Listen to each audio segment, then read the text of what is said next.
Hello my dear student, Make My Career के online platform पे आपका स्वागत करते हैं। हम एसबी पटेल आपको इंजीनियरिंग में एक सब्जेक्ट प्रोडक्शन टेक्नोलॉजी को डिस्कस करेंगे। जैसा कि हम लोग अपने इंजीनियरिंग में कई सारे सब्जेक्ट पढ़ते हैं, जिसमें जैसे हम लोग डिस्कस करेंगे एक मैकेनिकल इंजीनियरिंग से रिलेटेड सब्जेक्ट होगा हमारा, जो जेई और एई से रिलेटेड जितने भी क्वेश्चंस हमारे होंगे उन सारे क्वेश्चंस को हम लोग सॉल्व करेंगे अपने कॉन्सेप्ट को आगे पढ़ते हुए। विथ डिटेल्स हम लोग इसको डिस्कस करेंगे, जो कि हमारा सब्जेक्ट होगा प्रोडक्शन टेक्नोलॉजी। इस सब्जेक्ट में हम लोग जैसा कि देखिएगा, पहले टॉपिक जब स्टार्ट करेंगे तो वो टॉपिक हमारा होगा मेटल कटिंग। इस पे हम लोग क्या करेंगे स्टूडेंट, एक ब्रीफ इंट्रोडक्शन लेंगे कि मेटल कटिंग हमारी होती क्या है और इसके अंदर हम लोग क्या क्या स्टडी करते हैं और इस टॉपिक से रिलेटेड किस एग्ज़ाम में कितने क्वेश्चंस आए हुए हैं, उन सारे क्वेश्चन को भी हम लोग बनाते हुए आगे बढ़ेंगे। तो आई होप आपको थोड़ा सा इंट्रोडक्शन हो गया होगा कि आज से हम लोग एक नया सब्जेक्ट पढ़ने जा रहे हैं, जिसका नाम होगा मैन्युफैक्चरिंग प्रोसेस। इस मैन्युफैक्चरिंग प्रोसेस को हम लोग डील करेंगे वे बाय वे, कैसे हम लोग टॉपिक बाय टॉपिक आगे लेके चलते हैं। तो आइए सबसे पहले एक बहुत ही खूबसूरत टॉपिक होगा हमारा मेटल कटिंग। तो इसमें मेरे स्टूडेंट्स हम लोग देखिए, सबसे पहले आगे बढ़ेंगे तो देखिए मेटल कटिंग होता क्या है। जैसे सपोज करिए कि जब हम किसी रॉ मटेरियल को अपने रिक्वायर्ड शेप और साइज में लाने की कोशिश करते हैं, तो उस रॉ मटेरियल को हम पहले क्या करते हैं, मेल्ट करते हैं। मेल्ट करने से पहले भी कई सारे प्रोसेस होते हैं। पहले उसे छोटे छोटे टुकड़ों में तोड़ेंगे, दैट मीन्स पाउडर फॉर्म में कन्वर्ट करेंगे। उसके बाद उसे हम लोग क्या करेंगे, मैग्नेटिक सेपरेटर वगैरह लगाकर सेपरेट करेंगे। फिर उसके बाद हम लोग क्या करेंगे, उस पाउडर या पल्वराइज फॉर्म को हम लोग क्या करेंगे, मेल्ट करेंगे। मेल्ट करके एक डिजायर्ड शेप हम लोग अचीव कर लेंगे। अब उस डिजायर्ड शेप से सपोज करिए कि मान लीजिए एक हमारे पास इस तरीके का कोई रेक्टेंगल ब्लॉक हम लोगों ने अचीव कर लिया। अब इस रेक्टेंगल ब्लॉक पे सपोज करिए, इस रेक्टेंगल ब्लॉक से हमें different types of useful product बनाने थे। तो पहले इसे तो हमने बनाया मटेरियल को कास्ट करके या पाउडर मेटलर्जी के थ्रू। अब उसके बाद इससे हमें डिफरेंट टाइप्स ऑफ, सपोज करिए हमें एक सैफ्ट बनानी थी, इस तरीके से एक सैफ्ट बनानी थी, या सपोज करिए इससे हमें गाइड वे बनाना था, कीवे बनाना था। तो डिफरेंट टाइप्स ऑफ प्रोडक्ट हमें बनाना है इस ऑब्जेक्ट से।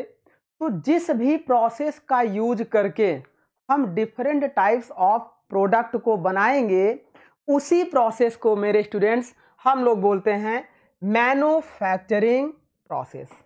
तो आई थिंक आपको ये क्लियर हो गया होगा कि मैन्युफैक्चरिंग प्रोसेस हमारा क्या होता है। तो मैन्युफैक्चरिंग प्रोसेस के अंतर्गत हम लोग किसी भी प्रोडक्ट से डिजायर्ड या रिक्वायर्ड शेप और साइज का प्रोडक्ट अचीव करते हैं by the use of different process.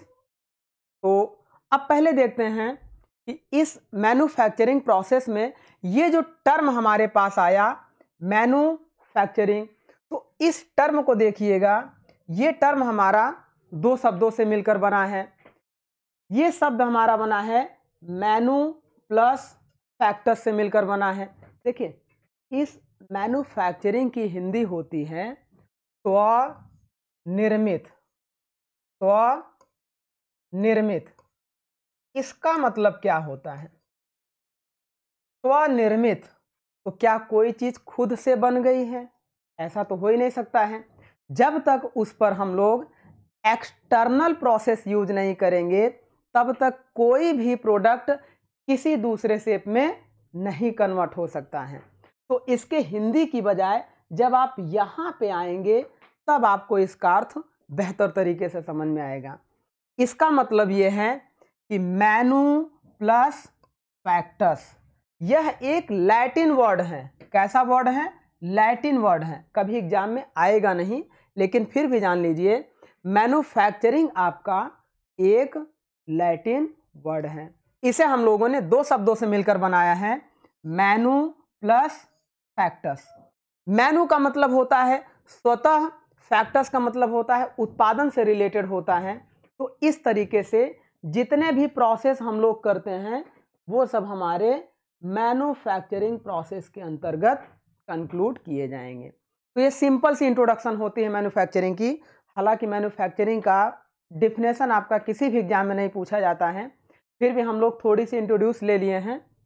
अब चलिए आगे बढ़ते हैं, देखते हैं। देखिए, जब हम लोग आगे की बात करेंगे अपने मैन्युफैक्चरिंग प्रोसेस में, तो हमारे पास बहुत सारे प्रोसेसेस मिलते हैं, जिनमें से अगर हम कुछ सिलेक्टिव प्रोसेस की बात करें जो ऑल ओवर वर्ल्ड में यूज किए जाते हैं, तो उनमें क्या होता है, जैसे देखिए हमारे पास कोई भी रॉ मटेरियल होता है जो अर्थ से निकला हुआ सिंपल सा मटेरियल होता है, उसे हम लोग बोलते हैं रॉ मटेरियल। हिंदी में इसे बोलते हैं कच्चा पदार्थ। अब आगे बढ़ते हैं। जो रॉ मटेरियल या कच्चा पदार्थ हमारे पास होता है, इस पदार्थ को हम लोग दो प्रोसेस से, एक तो पाउडर मेटलर्जी या फिर कास्टिंग प्रोसेस से, एक हम लोग क्या करते हैं कोई भी शेप का प्रोडक्ट बना लेते हैं। अब उससे different types of useful goods हमें बनाना है, तो उसके लिए जिन प्रोसेस का यूज करते हैं वो प्रोसेस हमारे तीन तरीके के होते हैं। जैसे कि देखिए, फर्स्ट प्रोसेस हमारा होता है पॉजिटिव प्रोसेस, सेकंड हमारा होता है नेगेटिव प्रोसेस, और थर्ड हमारा होता है जीरो प्रोसेस। स्टूडेंट, केवल तीन प्रोसेस ही ऑल ओवर वर्ल्ड में यूज किए जाते हैं किसी भी प्रोडक्ट को रिक्वायर्ड यानी कि आवश्यक शेप और साइज में लाने के लिए। तो पहले आइए जानते हैं पॉजिटिव प्रोसेस क्या होता है, फिर समझते हैं नेगेटिव प्रोसेस क्या होता है, देन आफ्टर डिस्कस करते हैं जीरो प्रोसेस के बारे में। तो देखिए, आइए पहले देखते हैं पॉजिटिव प्रोसेस क्या होता है। आप पहले ये समझिए कि पॉजिटिव का मतलब ऐड होना, पॉजिटिव का मतलब ऐड होना।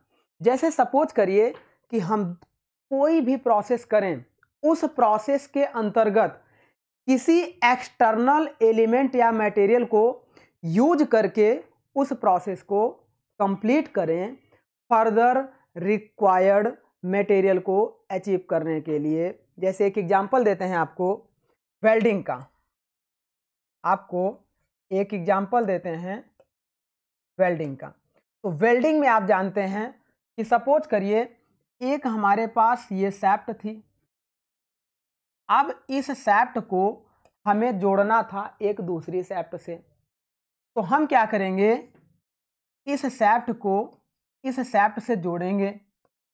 तो इन्हें जोड़ने के लिए कुछ ना कुछ एक्सटर्नल मटेरियल की हमें रिक्वायर्ड होगी। हम यहाँ पे क्या करेंगे, फिलर रॉड का यूज करेंगे, और इस तरीके से फिलर रॉड का यूज करके by the using of heat, by the using of pressure, by the using of filler material, ऐसे बहुत सारी चीज़ों का यूज करते हैं। लेकिन एक्सटर्नल ये जो मटेरियल होगा वो यहाँ पे आकर इस तरीके से इनको मेल्ट करेगा और इनके बीच एक बॉन्डिंग बना लेगा। अब हमें क्या अचीव होगा, इस पूरी कैपिटल लेंथ की एक सैफ्ट हमें मिल जाएगी। तो यहाँ पे आपने देखा कि इन दो सैफ्ट का यूज करके एक हमें बड़ी लेंथ की सैफ्ट मिल रही है। कैसा प्रोसेस यूज किया हमने, वेल्डिंग प्रोसेस, जिसमें हमने एक्सटर्नल मटेरियल को ऐड किया। तो जहाँ पर कुछ प्रोसेस करने के लिए, एक मैन्युफैक्चरिंग प्रोसेस करने के लिए एक्सटर्नल मटेरियल की रिक्वायर्ड हो, या हम कह सकते हैं एक्सटर्नल मटेरियल ऐड किया जाए, उस प्रोसेस को परफॉर्म करने के लिए, तो ऐसे प्रोसेस को हम लोग पॉजिटिव प्रोसेस कहते हैं। अब आइए बात करते हैं इसके एग्जाम्पल की। तो एग्जाम्पल में मैंने पहले एग्जाम्पल ले लिया था वेल्डिंग। दूसरा एग्जाम्पल देखिए सोल्डरिंग एंड ब्रेजिंग। जब हम लोग इस पर डिस्कस करेंगे तो इसके बारे में भी बताएंगे कि वेल्डिंग टेक्नोलॉजी क्या होती है, सोल्डरिंग प्रोसेस क्या होते हैं और ब्रेजिंग प्रोसेस क्या होते हैं। तो सोल्डरिंग और ब्रेजिंग प्रोसेस जो हमारे इलेक्ट्रॉनिक्स डिवाइसेस होती हैं उनको जोड़ने के लिए, जो हमारी पाइप होती हैं, कौन सी पाइप, जब हम लोग हैंड पंप का यूज करते हैं तो उसमें जो GI पाइप होती है, GI that means galvanised iron pipe, उन पाइप्स को जोड़ने के लिए ब्रेजिंग प्रोसेस का यूज किया जाता है। तो चलिए आगे बढ़ते हैं। अब देखिए सेकेंड प्रोसेस, आई थिंक आपको फर्स्ट प्रोसेस क्लियर हो गया होगा, पॉजिटिव मैन्युफैक्चरिंग प्रोसेस। अब जैसे ही पॉजिटिव मैन्युफैक्चरिंग प्रोसेस था उसी का just opposite negative manufacturing process होता है। इसका मतलब क्या होगा, आइए समझते हैं। मतलब ऐसा मैन्युफैक्चरिंग प्रोसेस जिसमें हमें रिक्वायर्ड प्रोडक्ट अचीव करने के लिए कुछ न कुछ मेटल का लॉस सहना पड़ेगा, कुछ न कुछ मेटल को रिमूव करना पड़ेगा। तो ऐसे प्रोसेस को हम नेगेटिव मैन्युफैक्चरिंग प्रोसेस के नाम से जानते हैं। जैसे एक एग्जांपल से समझिएगा, उसी शाफ्ट का एग्जांपल ले लेते हैं। सपोज करिए ये हमारी एक D डायमीटर की शाफ्ट थी, लेकिन हमें इतनी ज़्यादा डायमीटर की रिक्वायर्ड नहीं थी, हमें इससे कम डायमीटर की रिक्वायर्ड थी। कितने डायमीटर की रिक्वायर्ड थी, हमें इतने डायमीटर की रिक्वायर्ड थी। अब हम लोग क्या करेंगे, इस मटेरियल को, ये जो मटेरियल हमारे पास है ये हमारे लिए अनवांटेड मटेरियल है। अनवांटेड मतलब अनयूजफुल मटेरियल है। तो इस मटेरियल को हम क्या करेंगे, इससे रिमूव करेंगे, कुछ न कुछ प्रोसेस का यूज करके, कुछ न कुछ एप्लीकेशन का यूज करके इस अनवांटेड मटेरियल को रिमूव करेंगे। तो फाइनली हमारा क्या होगा, इस डायमीटर का ये शाफ्ट बनकर तैयार हो जाएगा। अब वो अलग बात है कि यहाँ पर हम लोग एक टूल का यूज करें। सपोज करिए इस तरीके से हम लोग सिंगल पॉइंट कटिंग टूल का यूज करें, मल्टीपल पॉइंट लेथ मशीन पे ले जाएं, टेपर पे ले जाएं, किसी भी मशीन पे ले जाएं, लेकिन इसे हमारा पर्पज क्या है, रिमूव करना। तो यहाँ से आपने देखा इस डिजायर्ड वर्कपीस को अचीव करने के लिए ये जो प्रोसेस हमने अप्लाई किया, इस प्रोसेस में ये मटेरियल हमारे लिए क्या हो रहा है, रिमूव हो रहा है। इसका यूज हम नहीं कर पा रहे हैं, हम केवल और केवल इसी का यूज कर रहे हैं। तो ये हमारे लिए लॉस है। इसीलिए हम लोग ऐसे इस टाइप के रिलेटेड सारे मैन्युफैक्चरिंग प्रोसेस को नेगेटिव मैन्युफैक्चरिंग प्रोसेस कहते हैं। अब बात करते हैं थर्ड। देखिए पहले सेकंड का एग्जांपल देख लेते हैं क्या क्या होता है। तो सेकंड का एग्जांपल देखिएगा, जैसे लेथ मशीन पे जितने भी ऑपरेशन हम लोग करते हैं, चाहे वो टर्निंग करें, टेपर टर्निंग करें, बोरिंग करें, ड्रिलिंग करें, नर्लिंग करें, कुछ भी करेंगे वहाँ पर कुछ न कुछ मटेरियल हमारा रिमूव होगा और देन फाइनली प्रोडक्ट हम अचीव कर पाएंगे। तो ऐसे प्रोसेस को हम लोग नेगेटिव मैन्युफैक्चरिंग प्रोसेस के अंतर्गत रखेंगे।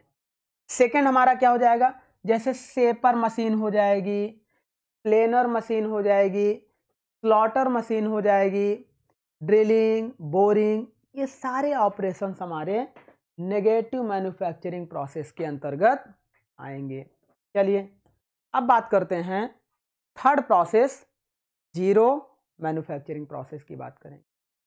तो देखिएगा जीरो मैन्युफैक्चरिंग प्रोसेस हमारा क्या होगा, ऐसा मैन्युफैक्चरिंग प्रोसेस जिसमें रिक्वायर्ड ऑब्जेक्ट को अचीव करने के लिए ना तो एक्सटर्नल मटेरियल ऐड करना पड़ेगा और ना ही वहाँ से मटेरियल कुछ रिमूव होगा। जैसे सेकेंड वाले में मटेरियल रिमूव हो रहा था, फर्स्ट वाले में मटेरियल को ऐड करना पड़ रहा था। तो ऐसा प्रोसेस जिसमें ना तो मटेरियल को रिमूव करना पड़े और ना ही मटेरियल को ऐड करना पड़े। एग्जाम्पल आपको दिखाते हैं। सपोज करिए ये हमारी शैफ्ट थी, ये हमारी शैफ्ट थी।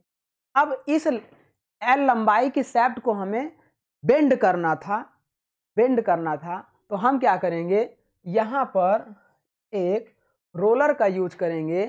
रोलर का यूज करके इस शैफ्ट को इस तरीके से हम लोग देखिए, ये हमारी शैफ्ट, इस तरीके से इसको हम बेंड कर दें। अच्छा, इस ऑपरेशन को परफॉर्म करने में ना तो हमें मटेरियल इसमें ऐड करना पड़ा और ना ही इसका कुछ भी मटेरियल रिमूव हुआ। तो ऐसे मैन्युफैक्चरिंग प्रोसेस को हम लोग जीरो मैन्युफैक्चरिंग प्रोसेस। अब इसका एग्जांपल देखिए, पहला ही डायग्राम मैंने जो बनाया है ये किसका एग्जांपल है, बेंडिंग का। तो जैसे देखिएगा, रोलिंग, फोर्जिंग, अच्छा कास्टिंग भी एक प्रकार का जीरो मैन्युफैक्चरिंग प्रोसेस के एग्जाम्पल में आता है, क्योंकि जितना रॉ मटेरियल हम मेल्ट करेंगे सारा का सारा मटेरियल हमारा कास्ट होकर या ढलाई होकर दूसरे फॉर्म में कन्वर्ट हो जाए। तो ये हमारा हो गया rolling, forging, casting, extrusion, bending और पाउडर मेटलर्जी। पाउडर मेटलर्जी भी हम लोग प्रोसेस पढ़ेंगे। उसमें क्या होता है कि एक कंटेनर होता है जिसे हम लोग डाई बोलते हैं। इस डाई में हम लोग पाउडर फॉर्म में मटेरियल को भर देते हैं और इसके ऊपर रैम लगाते हैं।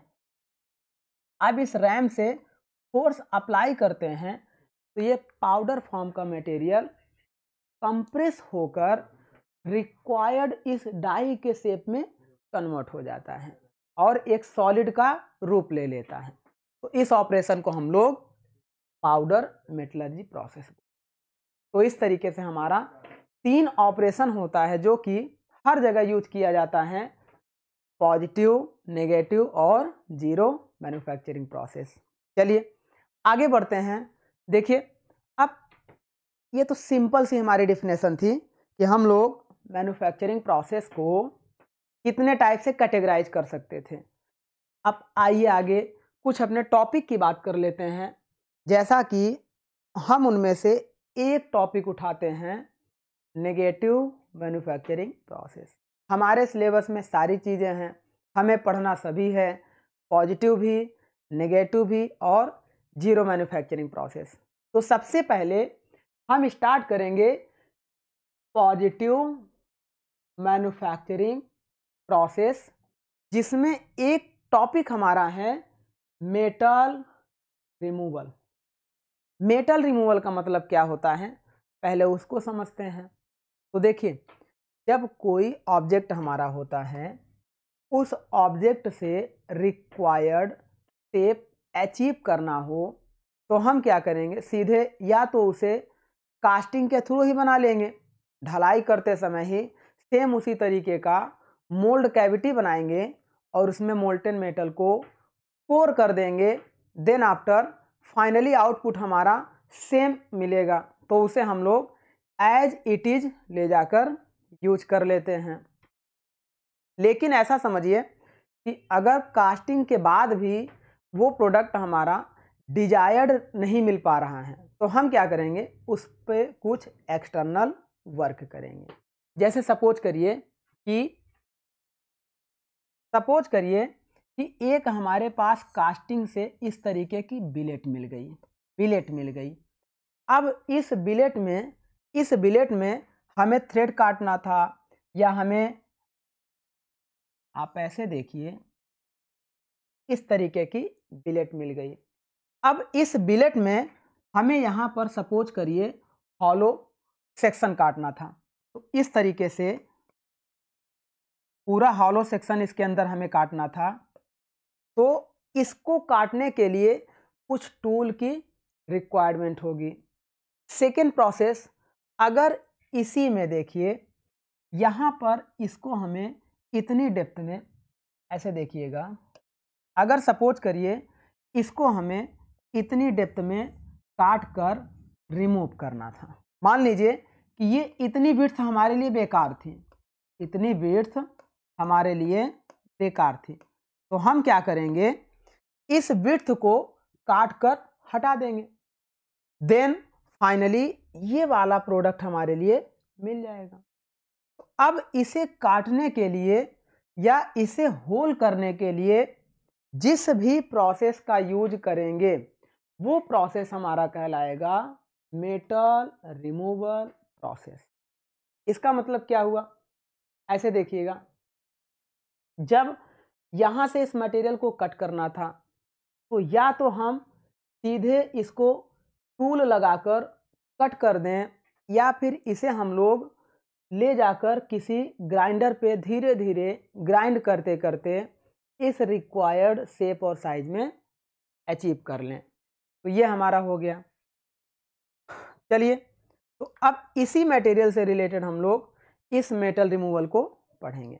मेटल रिमूवल हमारा क्या होगा, किसी भी प्रोडक्ट से अनवांटेड मटेरियल को रिमूव करके डिजायर्ड प्रोडक्ट को या डिजायर्ड आउटपुट को अचीव करने के प्रोसेस को मेटल रिमूवल प्रोसेस। तो यहां तक आई थिंक आपको समझ में आ गया होगा। अब देखिए, इस मेटल रिमूवल को हम लोग टू टाइप्स से क्लासिफाई करते हैं। टू टाइप्स, फर्स्ट हम क्या करते हैं, कटिंग एक्शन, और सेकेंड हम एब्रेसिव एक्शन के थ्रू इसको परफॉर्म करते हैं। उसे समझिए क्या होता है। देखिए, सपोज करिए इसी बिलेट पे समझते हैं, इसी बिलेट पे समझते हैं। मान लीजिए ये बिलेट थी हमारी। अच्छा, हमें समझना है कटिंग एक्शन क्या होता है, एब्रेसिव एक्शन क्या होता है। देखिए, जब इससे सपोज करिए कि हमें केवल इतनी रिक्वायर्ड थी प्रोडक्ट की, ये हमारे लिए, ये वाला जो हिस्सा है, ये पार्ट हमारे लिए अनवांटेड था। अब इसे आप 3D में इस तरीके से देख सकते हैं, ये हमारे लिए अनवांटेड प्रोडक्ट था, ये पूरा का पूरा पार्ट अनवांटेड अनयूजफुल था। तो इसे रिमूव करने के लिए या तो यहाँ पर हम इस तरीके से कोई टूल लगाएं और इस टूल को इस डायरेक्शन में फोर्स लगाएं, धीरे धीरे ये वाला मटेरियल इस तरीके से बाहर होता हुआ चला जाएगा। अब इस तरीके से कट करता हुआ बाहर जा रहा है। एट लास्ट केवल इतना ही रिक्वायर्ड प्रोडक्ट हमें मिल जाएगा, केवल लास्ट में ये रिक्वायर्ड प्रोडक्ट हमें इस तरीके से मिल जाएगा।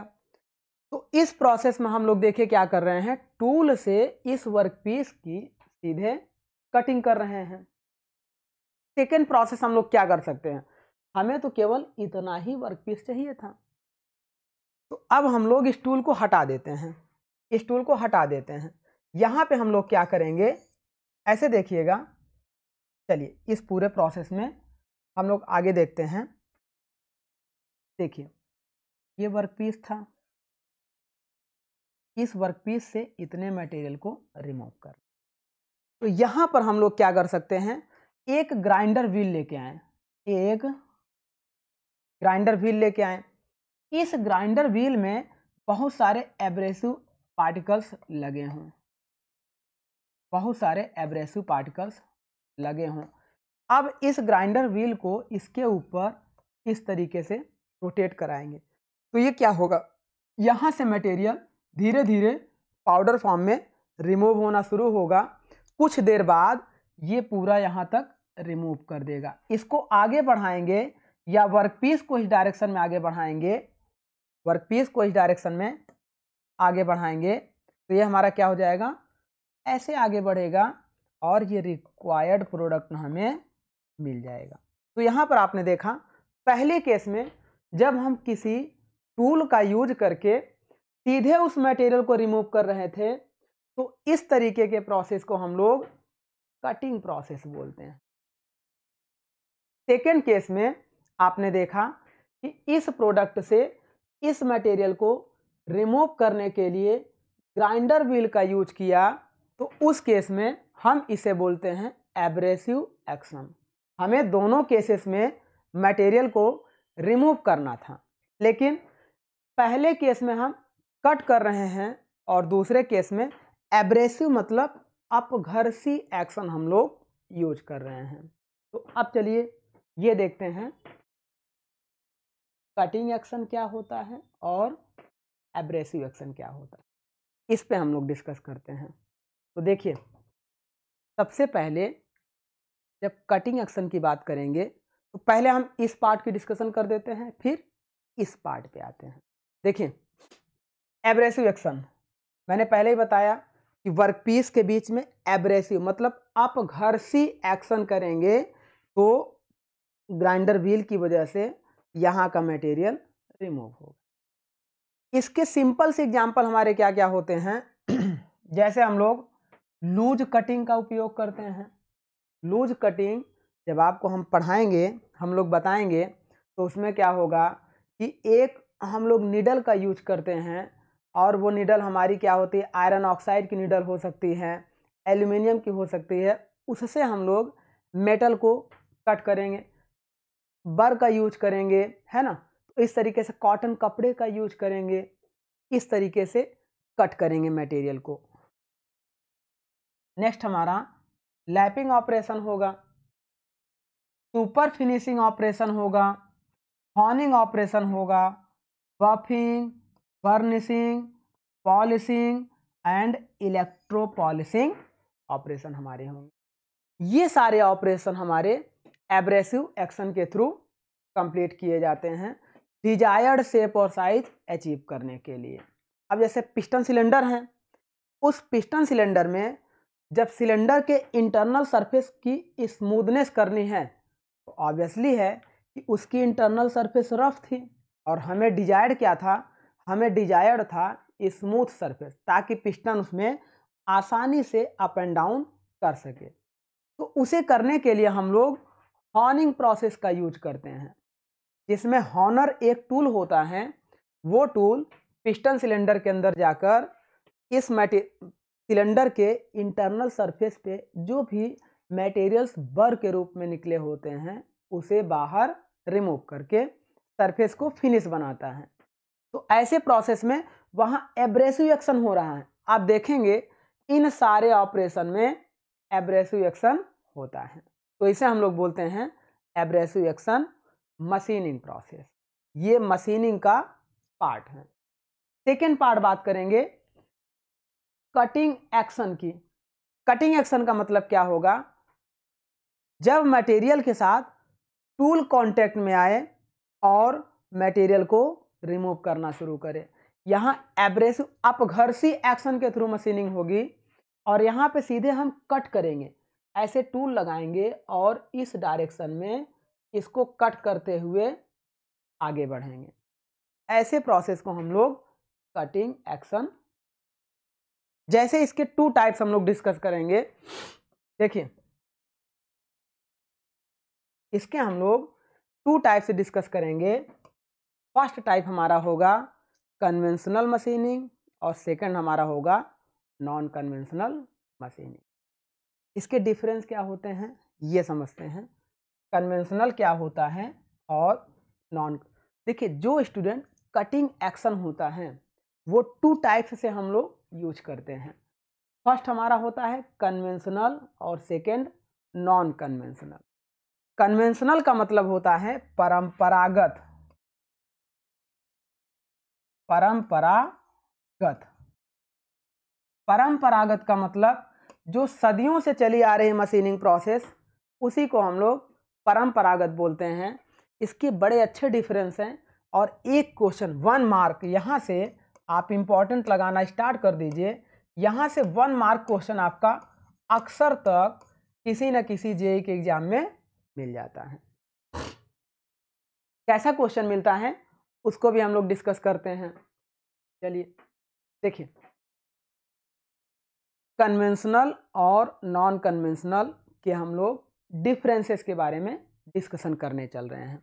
चलिए आगे बढ़ते हैं।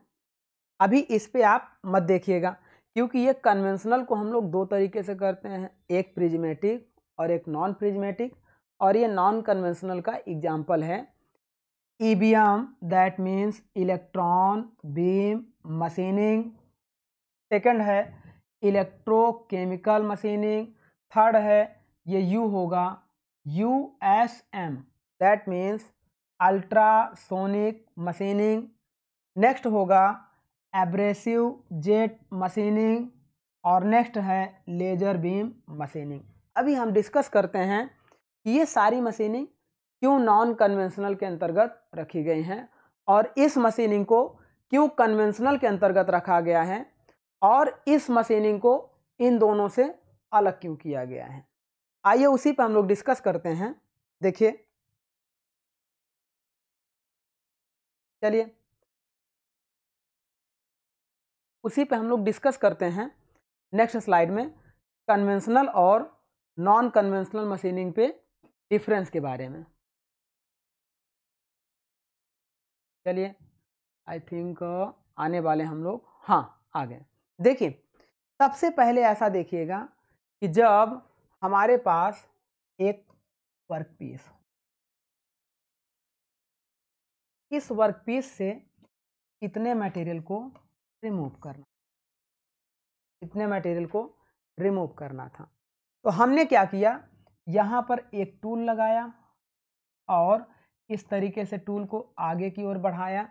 देन ये मटेरियल ऐसे रिमूव हो गया। ये किस फॉर्म में रिमूव हो रहा है, चिप के फॉर्म में रिमूव हो रहा। अब क्या करेंगे, इस टूल को आगे बढ़ाएंगे, ये हमारा वर्कपीस होगा, ये हमारा टूल होगा और ये हमारे लिए क्या हो गया, अनवांटेड मटेरियल हो गया। तो केस 1 देखिएगा, ये हमारा है केस 1। इसमें टूल को हमने वर्कपीस के साथ इंटरसेक्ट किया, कुछ डेप्थ ऑफ कट लिया।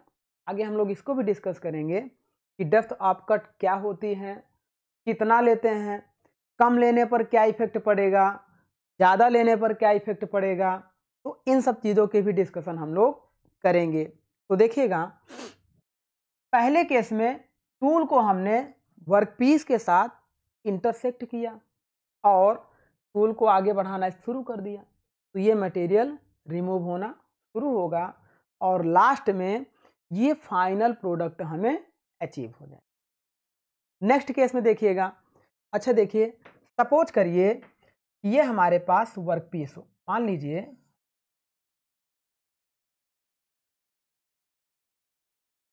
ये हमारे पास वर्कपीस हो। अब इस वर्कपीस के, देखिए इस वर्कपीस के, एक मिनट, चलिए यहां से बना, सपोज करिए इस तरीके का एक हमारे पास वर्कपीस हो, ऐसा हमारे पास एक वर्कपीस हो। इस वर्कपीस के इस इंटरनल सरफेस पे, यहाँ पे इस पूरी वॉल पे अगर हमें सरफेस फिनिशिंग चाहिए होगी और सपोज करिए कि इनके बीच का गैप, ये जो हमारा है, एक मिनट, इनके बीच का गैप बहुत कम हो,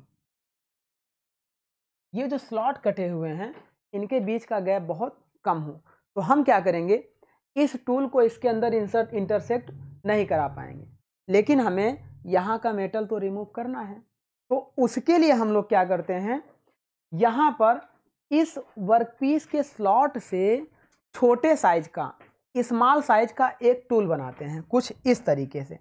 देखिए यहाँ पर हम लोग ऐसा टूल बनाएंगे कि इस वर्कपीस से टच ना हो, वर्कपीस से टच ना हो, इस तरीके से टूल बनाएंगे और इस टूल को यहाँ पर कनेक्ट कर देंगे। एक यूनिट हमारी लगी होती है, इसे बोलते हैं एस यू, चाहे इसे बोलते हैं एस सी यू। ये होती है सर्वो कंट्रोल यूनिट। ये यूनिट हमेशा इस टूल को इन दोनों के फिक्स गैप में होल्ड करके रखती है और इसको आगे पीछे इस तरीके से मूव भी कराती है।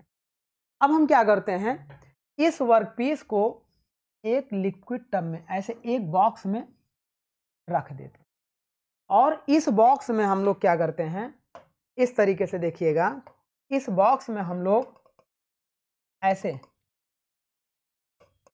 एक लिक्विड भर देते हैं। ये जो आप गैप देख रहे हैं, एक लिक्विड भर देते हैं। अब ये लिक्विड क्या करेगा, इस टूल और वर्कपीस के बीच में आकर फिल होगा। देखिए ये लिक्विड है, इसके बीच में ये लिक्विड फिल हो गया है। जहाँ भी स्पेस होगा वहाँ पे लिक्विड फिल हो जाएगा। देन हम क्या करेंगे, इस वर्कपीस को और इस टूल को कनेक्ट कर देंगे अलग अलग चार्ज से। चार्ज मतलब टर्मिनल से। एक को हम लोग नेगेटिव टर्मिनल और एक को हम लोग पॉजिटिव टर्मिनल से कनेक्ट कर देंगे। जब पावर सप्लाई ऑन करेंगे तो इस लिक्विड की वजह से वर्कपीस और इस टूल के बीच में कुछ सडन गैप दिखाई दे रहा है आपको। इस गैप में क्या होंगे, इलेक्ट्रॉन्स एक्टिव होने लगेंगे और वहाँ पे चार्ज क्या आयन वहाँ पे चार्ज होने लगेंगे, तो यहाँ पर हीट जनरेट होने लगेगी। क्यों? क्योंकि इलेक्ट्रॉन जब निगेटिव से पॉजिटिव की ओर ट्रेवल करेगा तो बीच में लिक्विड मिलेगा, मतलब यहाँ इलेक्ट्रॉन को जंप करना पड़ेगा, मतलब इलेक्ट्रॉन को रेजिस्टेंस फील होगा। और जहाँ भी इलेक्ट्रॉन को रेजिस्टेंस फील होता है वहाँ पर चाहे बीच में एयर पड़े चाहे बीच में लिक्विड पड़े, वो आयोनाइज करने लगता है और वहीं पे उस इलेक्ट्रॉन की जंपिंग की वजह से हीट जनरेट होनी शुरू होती है।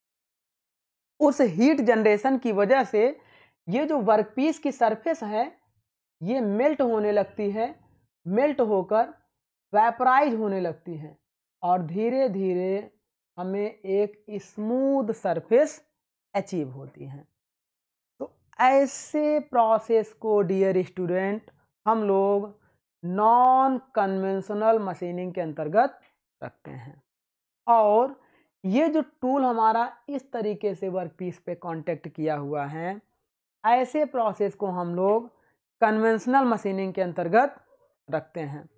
दैट मीन्स यहाँ पे समझिए, कन्वेंशनल में हम लोग क्या कर रहे हैं, टूल को वर्कपीस के साथ डायरेक्ट फिजिकल कांटेक्ट में रखेंगे और फिर मशीनिंग करेंगे। नॉन कन्वेंशनल में टूल को वर्कपीस के साथ डायरेक्ट फिजिकल कांटेक्ट में नहीं रखेंगे। टूल और वर्कपीस के बीच में सडन गैप होगा, कुछ गैप होगा और उस गैप में देखो, आपने देखा कि टूल का वर्कपीस से कोई कांटेक्ट ही नहीं हो रहा है, फिर भी मेटल रिमूव होगा, फिर भी मेटल रिमूव होगा। कैसे? एक और एग्जांपल आपको लेके दिखाते हैं। ऐसे देखिएगा, सपोज करिए ये वर्कपीस हो जाए। अब यहाँ पे हम लोग क्या कर दें, एक नोजल ले लें। यहाँ पर हम लोग एक नोजल ले लें इस तरीके से और इससे हम लोग क्या करें, लिक्विड को, हाई वेलोसिटी लिक्विड, लिक्विड में आप कुछ भी समझ सकते हैं, H2O को भी ले सकते हैं, हाई वेलोसिटी लिक्विड, चाहे एयर को भी यहाँ पे ले सकते हैं, एब्रेसिव पार्टिकल्स को भी ले सकते हैं। तो इस सारे H2O को, एब्रेसिव पार्टिकल्स को जब हाई वेलोसिटी इस वर्कपीस की सरफेस पे गिराएंगे, है ना, तो वहाँ पे क्या होगा, ऐसा देखिएगा, जब ये H2O इस पे इम्पैक्ट करेगा तो इसकी जो टोटल काइनेटिक एनर्जी है इस लिक्विड की, यहाँ पे हम लोग बहुत हाई वेलोसिटी से इस पे इम्पैक्ट कराते हैं, तो इसकी टोटल काइनेटिक एनर्जी कन्वर्ट हो जाएगी टोटल प्रेशर एनर्जी में। और वो प्रेशर एनर्जी हमें क्या करेगी, यहाँ पे हीट जनरेट करेगी। उस हीट की वजह से यहाँ के मॉलिक्यूल्स जो है रिमूव होने शुरू हो जाएंगे और रिमूव होकर बाहर आने शुरू। तो यहाँ पे आपने देखा ये टूल था, और ये वर्कपीस था। टूल और वर्कपीस के बीच में कोई भी फिजिकल कांटेक्ट नहीं हो रहा है। एक थर्ड एलिमेंट आकर इनकी मटेरियल रिमूवल रेट को बढ़ा रहा है या मटेरियल को रिमूव कर रहा है। तो स्टूडेंट, ऐसे मशीनिंग प्रोसेस को हम लोग नॉन कन्वेंशनल मशीनिंग प्रोसेस कहते हैं। यहाँ से देखिए हमें दो चीज़ें बढ़िया मिलकर आई। पहला हमें ये मिला, पहला अच्छा कॉन्सेप्ट हमें ये मिला कि जो हम कन्वेंशनल मशीनिंग यूज करते हैं, ऐसे देखिएगा, जो हम कन्वेंशनल मशीनिंग यूज करते हैं उसमें देखिए टूल का वर्कपीस के साथ सीधे कांटेक्ट होता है। सेकेंड पॉइंट यहाँ पे हमसे क्या मिलता है, हम लोगों को क्या मिलता है, यहाँ पे जो मटेरियल रिमूव होके बाहर जा रहा है चिप के फॉर्म में जा रहा है। किस फॉर्म में जा रहा है? चिप के फॉर्म में जा रहा है। जबकि नॉन कन्वेंशनल में जो मटेरियल रिमूव होगा वो या तो पाउडर फॉर्म में, छोटे छोटे मॉलिक्यूल्स यानी कि पाउडर फॉर्म में बाहर जाएगा, या फिर स्लरी मतलब एक गाढ़ा पेस्ट, स्लरी के फॉर्म में बाहर जाएगा। तो इस तरीके से अब अगर सरफेस फिनिशिंग की बात की जाए तो यहाँ पर वर्कपीस की सरफेस फिनिशिंग कम होती है और यहाँ पर बेटर सरफेस फिनिश मिलती है। क्यों? क्योंकि ये माइक्रो लेवल पे मशीनिंग करता है और ये माइक्रो लेवल पे नहीं करता। चलिए देखिए, कुछ इसके हमने पॉइंट्स नोट किए हुए हैं। जैसे इसमें देखिए कन्वेंशनल मशीनिंग में जो टूल हमारा होगा, point 1, tool direct contact with workpiece. ये हमेशा ऑब्जेक्टिव में पूछा जाता है कि कन्वेंशनल मशीनिंग में टूल वर्कपीस के साथ डायरेक्ट कांटेक्ट होगा या इनडायरेक्ट कांटेक्ट होगा या टूल नहीं लगा होगा। तो टूल वर्कपीस के साथ सीधे कांटेक्ट करेगा तभी मटेरियल रिमूव होगा। नेक्स्ट पॉइंट हमारा क्या होगा? Metal removal in form of chip. That means ये जो मटेरियल हमारा रिमूव होके जा रहा है वो किस फॉर्म में रिमूव हो रहा है? चिप के फॉर्म में रिमूव हो रहा है। चलिए नेक्स्ट थर्ड पॉइंट देखिएगा, ऑब्वियसली है मोर फोर्स रिक्वायर्ड। इसका मतलब क्या है? जब ये टूल सीधे कांटेक्ट करेगा तो इस टूल को बहुत ज़्यादा फोर्स लगाना पड़ेगा, तब जाकर ये मटेरियल रिमूव हो।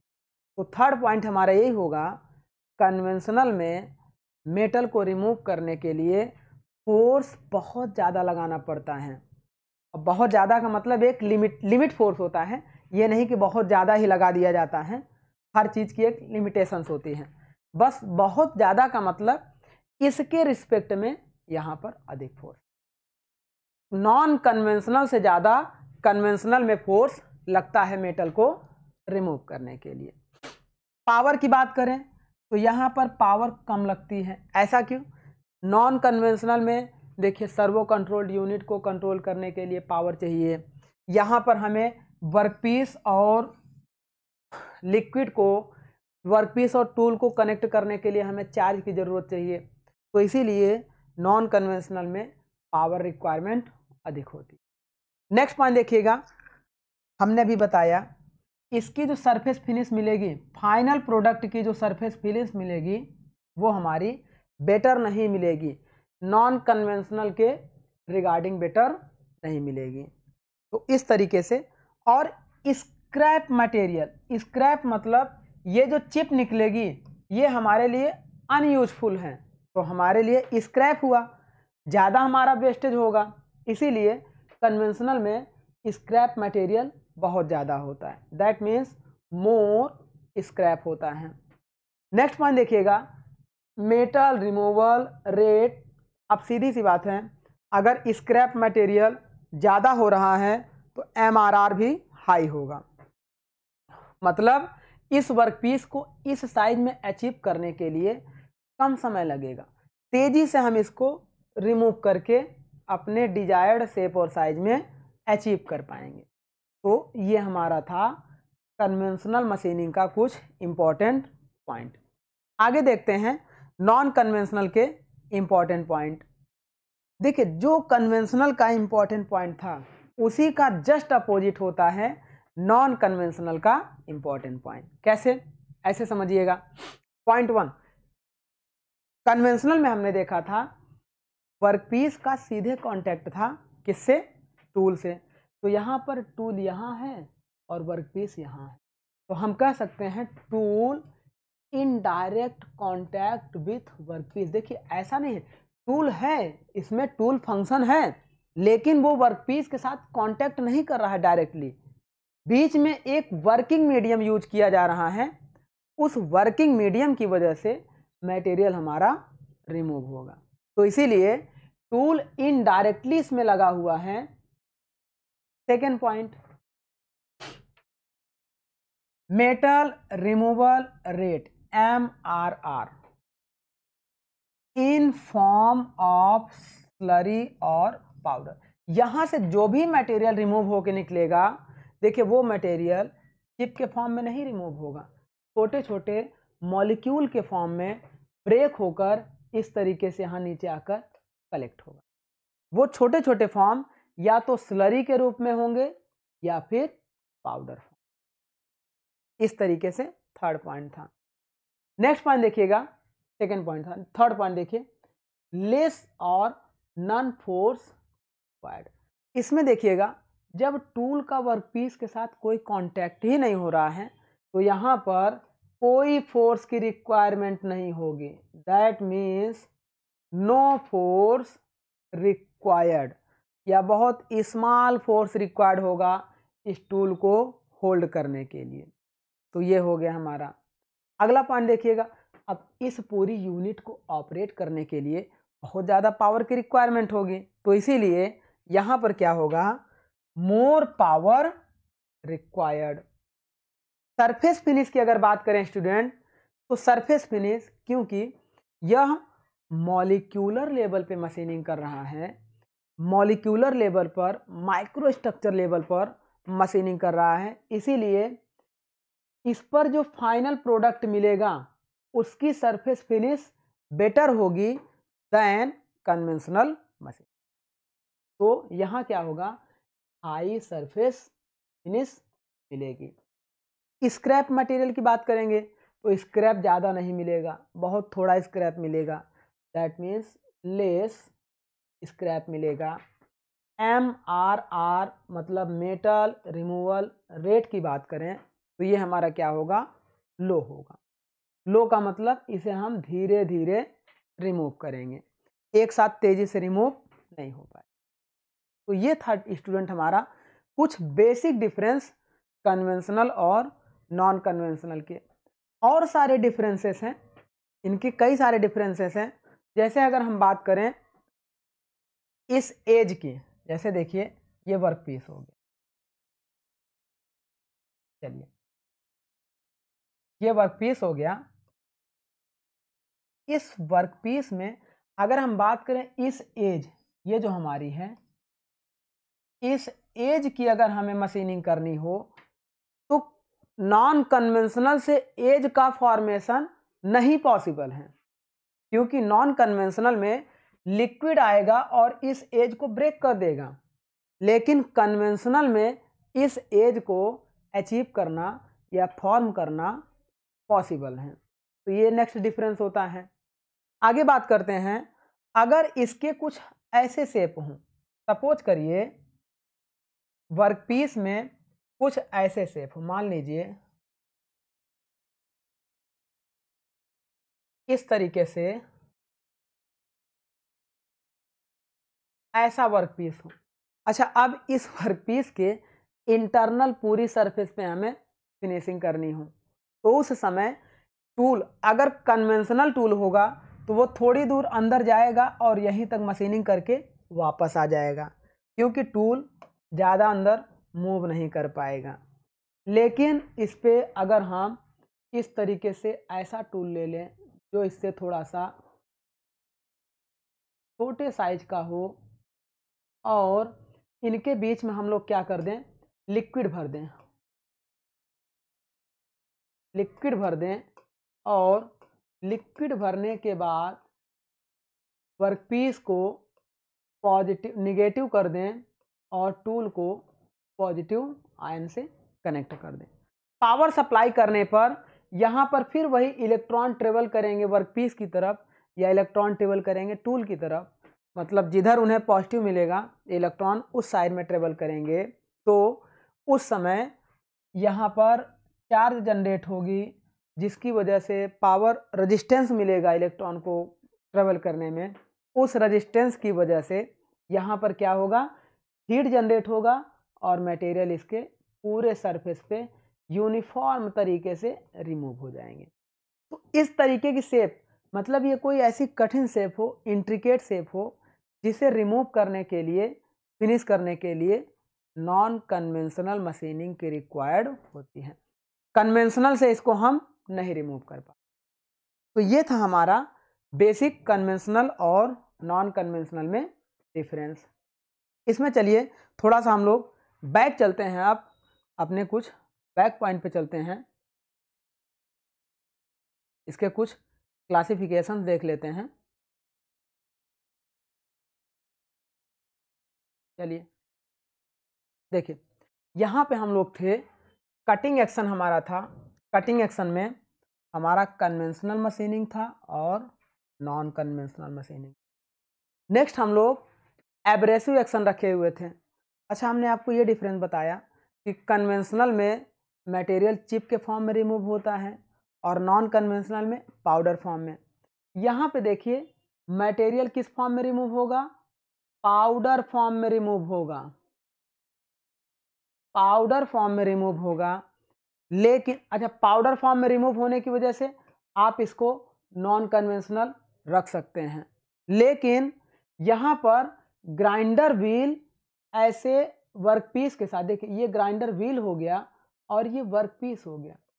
ग्राइंडर व्हील सीधे वर्कपीस के साथ फिजिकल कांटेक्ट करेगा तब जाकर मटेरियल रिमूव होगा, और जहाँ पर ऐसी कंडीशन दिखेगी वहाँ पर आप इसे तुरंत कन्वेंशनल में रख देंगे। अब कंफ्यूज हो गए कि हम इसे कन्वेंशनल में रखें कि नॉन कन्वेंशनल में। लेकिन आपने देखा कि यहाँ पर ये जो ग्राइंडर व्हील है इस पर अपघर्षी एक्शन कर रहा है, मटेरियल पाउडर फॉर्म में रिमूव कर रहा है और अपघर्षी एक्शन कर रहा है। तो इसीलिए इसे हम लोग एक नई कैटेगरी में रखे। उस कैटेगरी का हमारा नाम हो गया एब्रेसिव एक्शन।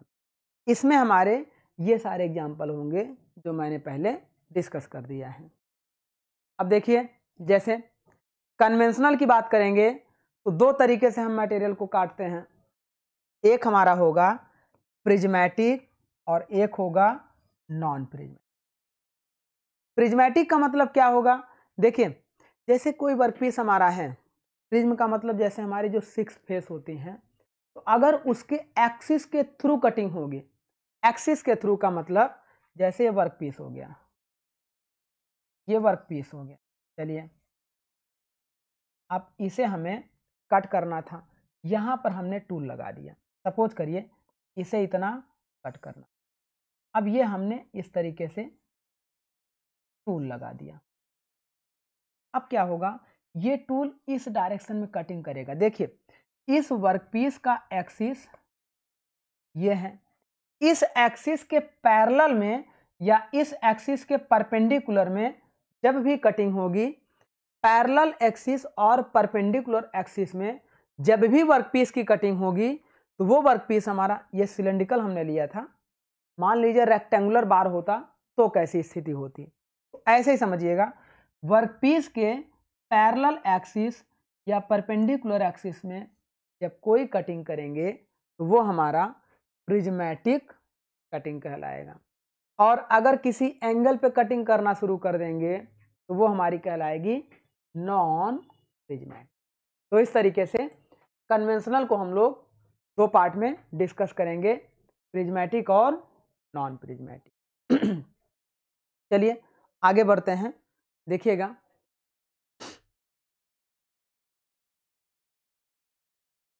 चलिए नेक्स्ट देखिएगा, जब कोई भी कटिंग करेंगे कन्वेंशनल में, अभी नॉन कन्वेंशनल हम लोग अलग से डिस्कस करेंगे।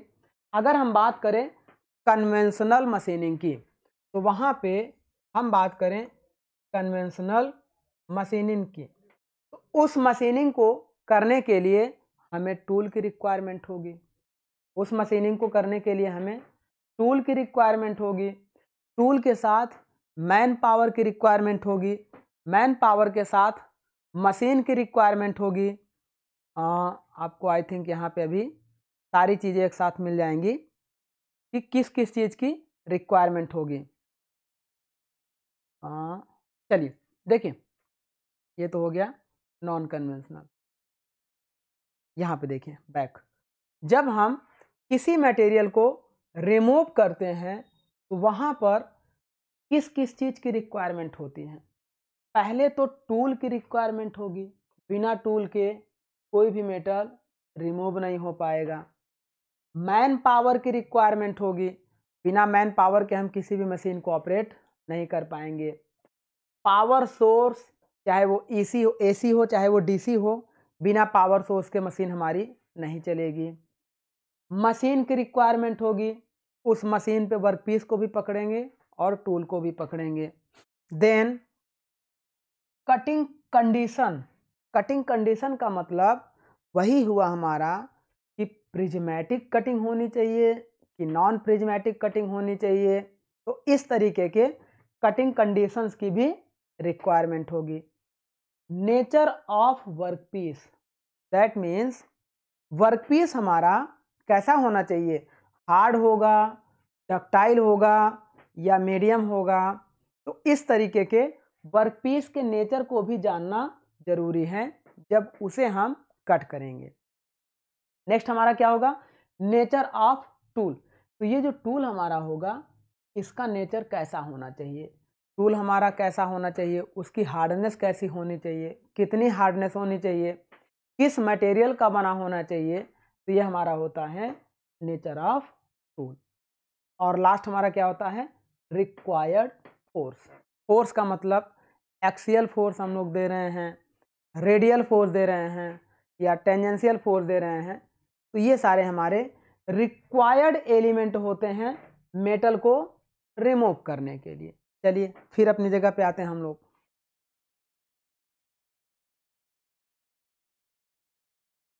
अब यहाँ पे देखिएगा, जब हम लोग बात कर रहे थे, चलिए हाँ, टूल की बात कर रहे थे। तो टूल हमारा देखिएगा, ये जो टूल है बेसिकली टूल हमारा टू टाइप्स का होता है। बेसिकली टूल हमारा टू टाइप्स का होता है। फर्स्ट, जब उस पर केवल और केवल एक कटिंग एज हो, एक कटिंग एज हो। कैसे, जैसे सपोज करिए ये ऐसा टूल हो, मान लीजिए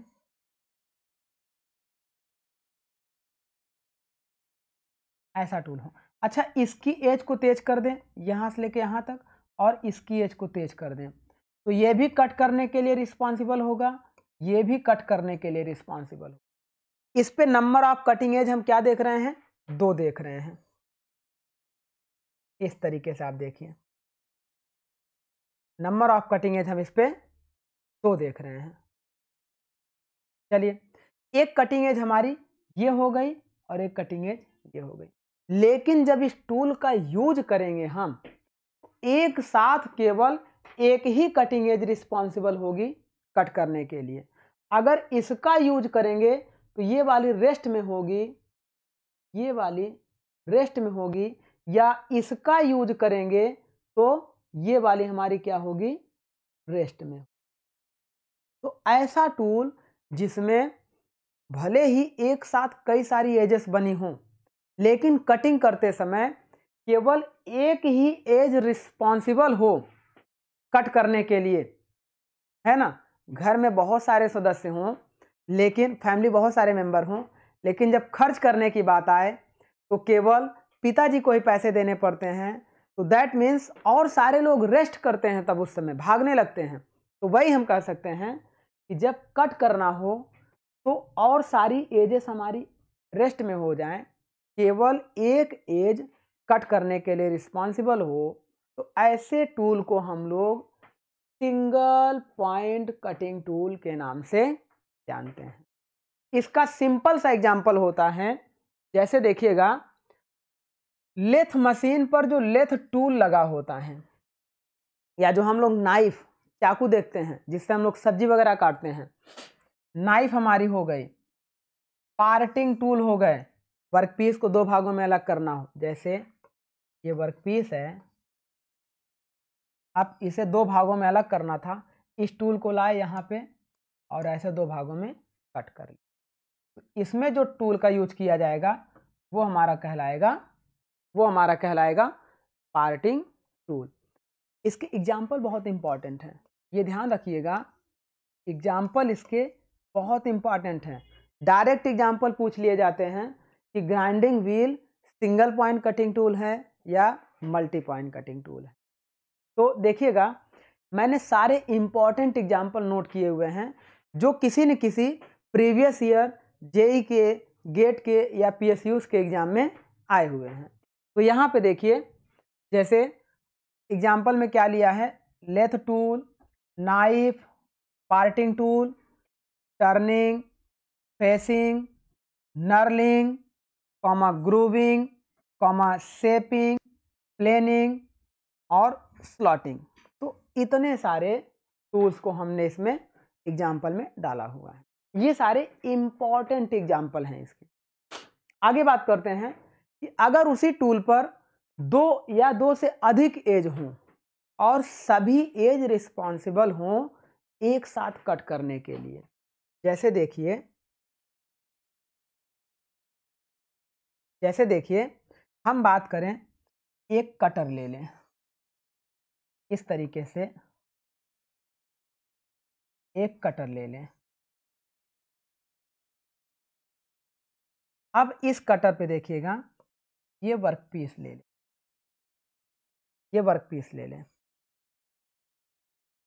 इस तरीके से। चलिए, ये वर्कपीस हो गया, यहाँ से मटेरियल को रिमूव करता हुआ बाहर जा रहा था।